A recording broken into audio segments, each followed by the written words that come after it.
আলহামদুলিল্লাহ, অনেক প্রতীক্ষার পর অবশেষে কয়েকদিনের ছুটি, ঈদের ছুটিতে বাড়ি যাচ্ছি।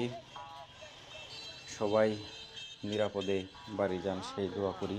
পাশাপাশি যারা মোটরসাইকেল নিয়ে যাবেন তাদের জন্য বলবো, ভাইয়া তাড়াহুড়া করবেন না, একটু ধীরে সুস্থে যান। যেহেতু ঈদের সময় প্রচুর গাড়ি ঘোড়া থাকে রাস্তায়, অ্যাক্সিডেন্টও বেশি হয়।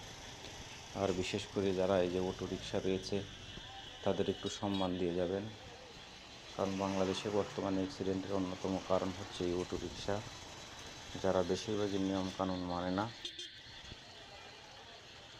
সকলে ঈদযাত্রা সফল হোক, ভালোভাবে ঈদ করেন, আর প্রত্যেকের কুরবানি আল্লাহ তাআলা কবুল করুক, সেই দোয়া করি।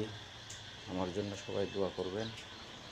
মোটর সাইকেলে সবাই ব্যাগ অ্যান্ড ব্যাগেজ নিয়ে যাচ্ছে।